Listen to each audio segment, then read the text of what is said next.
Nagdalos dati trailer. Ano daw? Nagdalos dati trailer. Good morning ka.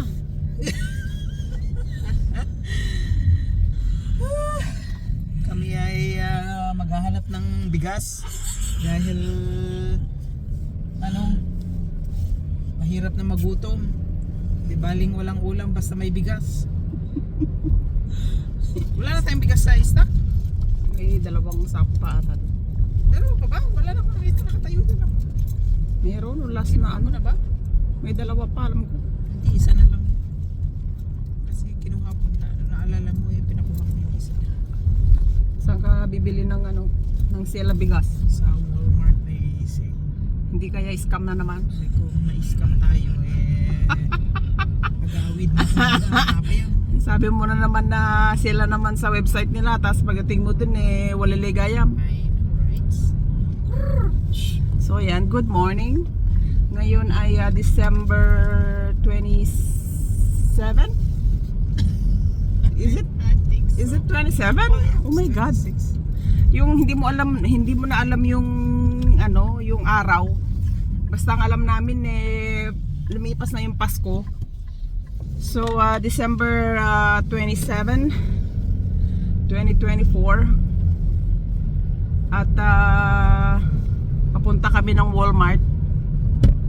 At sale daw yung 8 kilos na bigas. So tingnan natin kung hindi siya scam today, kasi nung last time na pumunta kami doon na-scam kami dahil hindi naman pala sale yung bigas. Syempre Pilipino tayo, rice is life.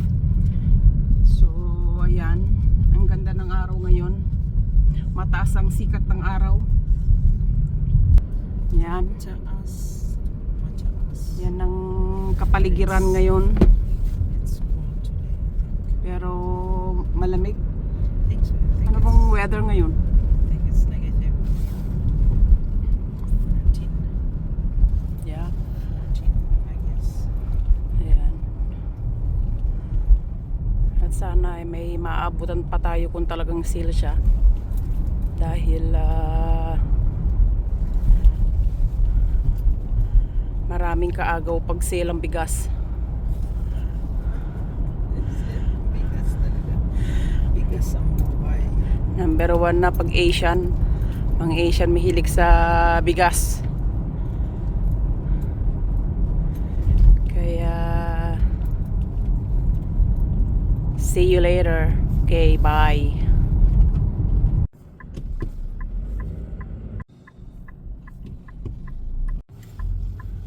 It's crazy.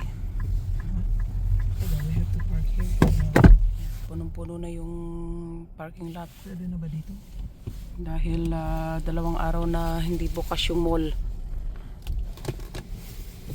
25 tsaka 26 sarado yung mga mall. Ang word nga dito sa New Brunswick kasi pag Boxing Day dapat bukas lahat ng shopping mall Wala, dito sarado.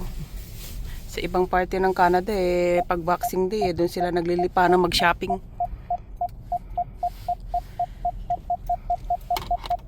So nandito na tayo sa Walmart. Sana meron pa yung bigas at sana sale.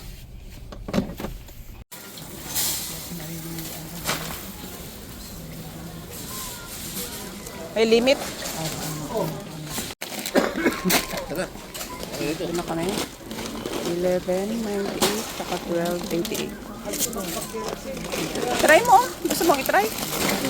Ayan, marami pang natira.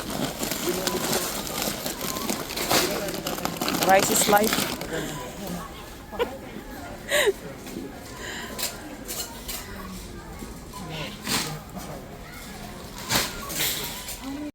Try namin itong Calrose.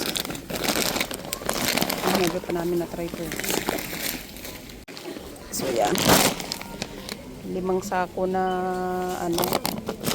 jasmine rice saka isang Calrose rice. Yan natin. Ayan. Kunti na lang natira. Makakabong maghapon ubos na yan. So nandito kami sa Philippine section dito sa Walmart. Ayan. may nakita kaming sardinas at kumuha kami para may stock sa bahay. At madalian lang na luto okay na yan. Haluan mo lang ng sotanghon or any kind of luto na gusto mo ano na yan, goods na. Lagay tayo ng gulay. Broccoli.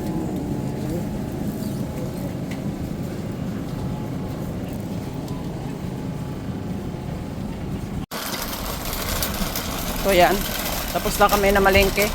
Ayan, inabot ng 105 lahat yan. Asan ang hostesses doon, bes? Bakit ganun, bes? Ayusin mo yung pagpapark mo, manang. Ayan. Lugi na naman ng mga persons.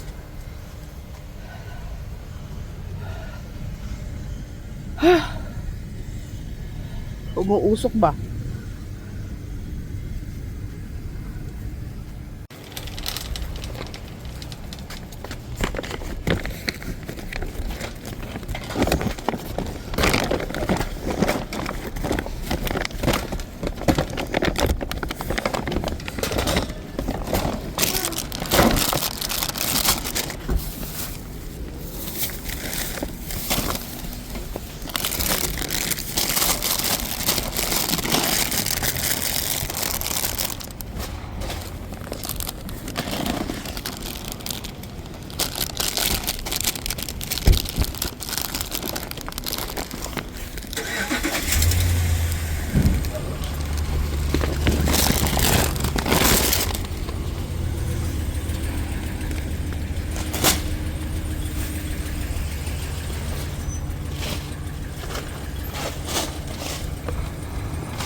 Ayan, ubos na yung bigas.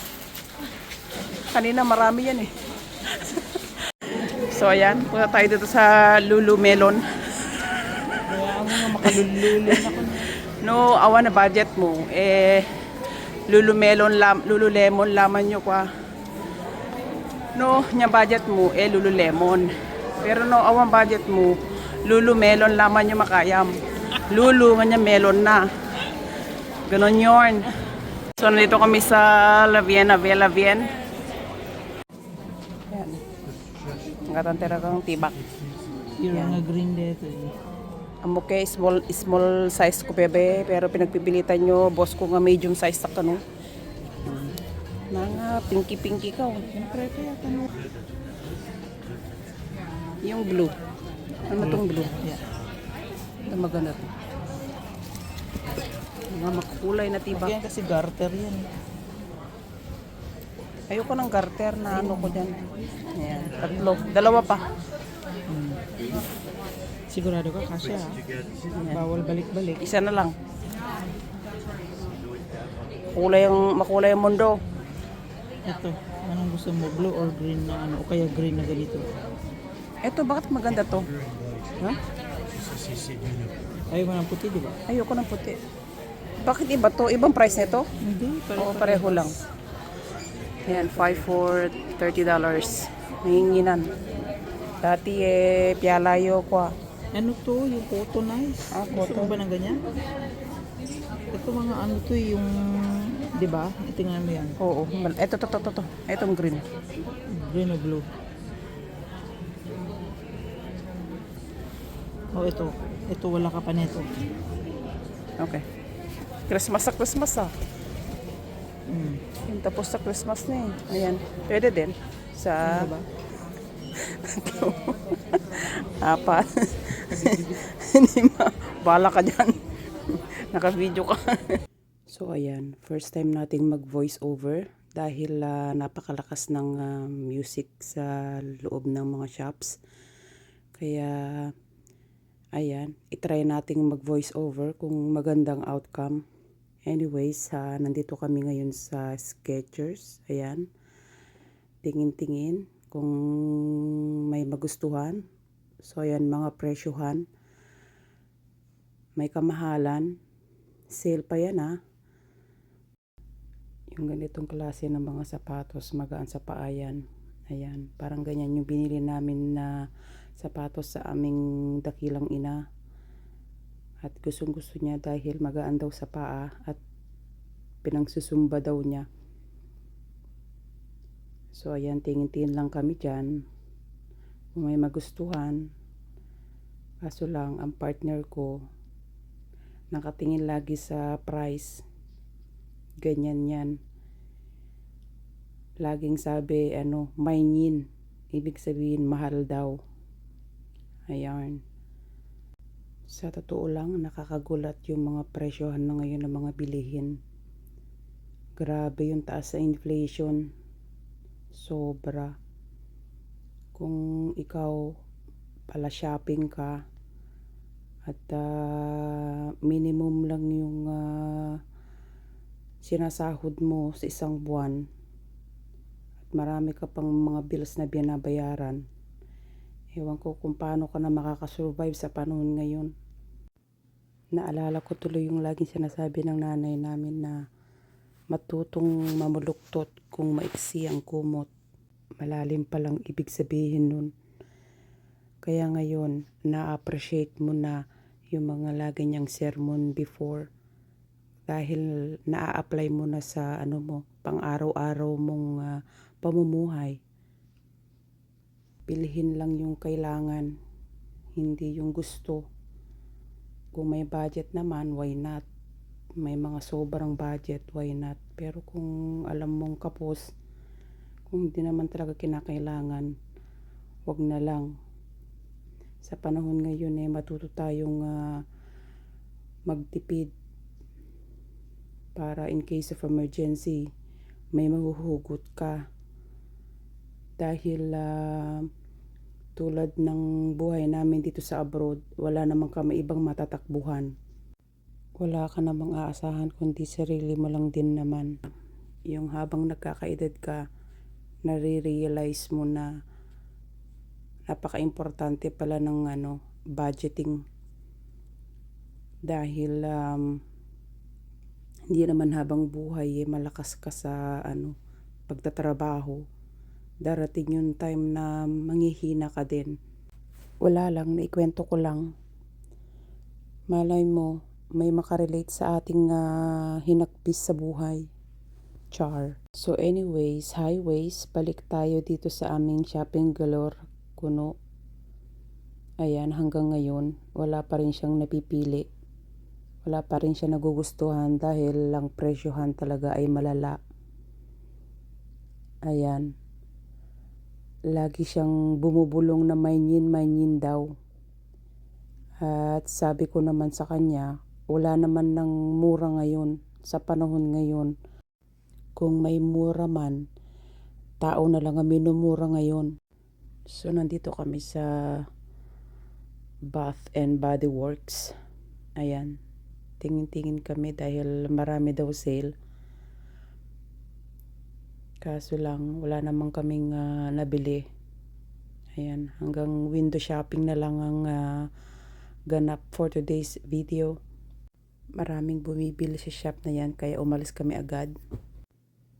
Ayan, nandito naman kami ngayon sa Aldo. Ayan, may nakita siyang sale na lagayan ng mga cards. Kaso ang siste, ayaw niya ng kulay green. Pang girly daw ang kulay at ang design niya, ayaw niya yung may ginto na disenyo. Bibilhin na daw sana niya, kaso lang ayaw niya ng kulay na green. Kung black daw yan, malamang nabili niya na. Sabi ko naman, anong masama sa green? Green-minded ka rin naman. So ayan, hindi pa rin niya nabili yung green-minded na yan. Charis. So ayan, umikot-ikot na lang kami sa buong mall. Ngayon lang kami nakaikot ng ganong kabonggang ikot. Dahil tuwing pupunta kami sa mall, doon lang sa certain shop kami pumupunta. So, nung araw na yan ay nakaikot kami ng bongga. So ayan, tumitingin-tingin pa rin siya ng mga gusto niyang mga hoodies. Kaso lang syempre, ang presyong una niyang tinitignan, ayan. So ang bagsak niyan, wala pa rin siyang nabili. O ayan. Ang dami pa niyang ano yan, cheche boreche. Sabi niya, kaganda daw ng mga hoodies. Tapos napunta pa kami sa mga mga sombrero. O yan ang presyohan, 45. Ganyan na ganyan lang yan. Bumalik ulit kami sa sapatusan. Ayan. Tingin-tingin lang, hanggang tingin. Di naman makabili. So, ayan. Ang dami sanang choices. Ang gaganda ng mga sapatos dito sa anyways, nandito kami sa Sports Check. Ayan. Ang laki ng Sports Check dito kasi ginawa nila ng extension. Dati maliit lang na shop yan eh. Ngayon pinalawak na ng bongga. Marami na silang mga paninda. Ayan, ang gaganda ng mga ng mga kulay. Ang cute ng mga design. Kaso lang cute din ng price. Ayan. Hanggang tingin-tingin ka na lang. Lunok-lulok na lang. Ayan. Isa pa yan. Maraming sale. Pero nag-sale siya. Pero hindi naman siya ganung bagsak presyo. Ayan. Ganyan nakaganapan pang Boxing Day. Lahat ng bilihin sale siya. Kung gusto mo ng maraming choices na bilihan ng mga sapatos, pumunta ka dito sa Sports Check. Marami silang mga iba't ibang designs. Ayan. Gaya niyan. Ganyan-ganyan lang yan, pero 150 na yan. Yung brand na yan. Nakakaloka. Ito 200 plus tax pa. Diyos me, yung banal. Ayan. Pero maraming choices. Pero mahal. So ayan, nagaya ng umuwi ang aking kasama dahil nadya-jello na daw siya sa dami ng tao. Hindi mo inaakalang diyan ka pa mawawala ng malay ba tayo? Shopping pa more. I know, right? Ang lakas ng loob niyang pumunta daw ng mall para mag-shopping pero siya yung unang naulaw. Sa dami ng tao nakikita mo. So, kumusta naman ang shopping experience mo? Hindi ganun ka-exciting dahil dahil hindi ka nasanay na nakikihalubilo sa dami ng tao Tapos ano nangyari? Ba't ang agad-agad ka umuwi? Makulaw ako. Hindi ka sanay sa maraming tao. Tapos Bigla kang feeling mo nandidilim yung paningin mo kaya, ayan. Sabi ko sa partner ko, hawakan niya ako, baka bigla ako matumba. Sabi ko naman, ginusto mo yan. Lakas ang loob niyang mag-shopping daw Oo. Ang daming sobrang daming tao. Mag-shopping Boxing Day, kaya nawarla na naman ng budget ng mga person. Nawarla ba? Gusto mo yarn? Kita ko black and white na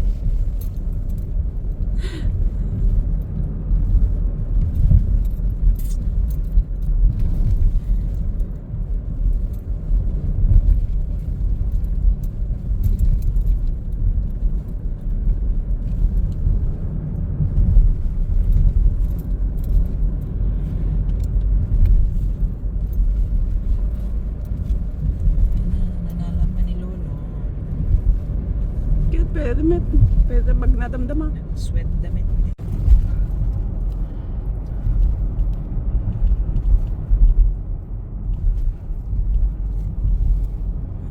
Ay, Jorla. So, pajuwi na kami at na-jello ng aking kasama dahil sa pajekot-jekot na ginawa niya sa mall. Ayan. Yung ang lakas ng loob mong mag-iya ng mag-shopping daw. Tapos nakailang ikot ka lang dun sa loob ng mall na-jello ka na agad. Hindi ka naman nasanay na pala shopping sa as in mall. Mall-mall. Momol. Kasi sanay siyang nag-shopping lang sa online. Kumusta ang shopping experience mo? Sabi ko mag-grocery lang eh. Ginustong mag-shopping eh. Yung pala eh. Ano nangyari? Tatagilid yung health mo ba dahil? Sabi mo, bigas lang bibilhin mo. Jijiluhin ka pala dahil ng ano ba dahil? Hindi ka sanay na marami kang nakikitang ulo ng tao. Naglalakad ba dahil?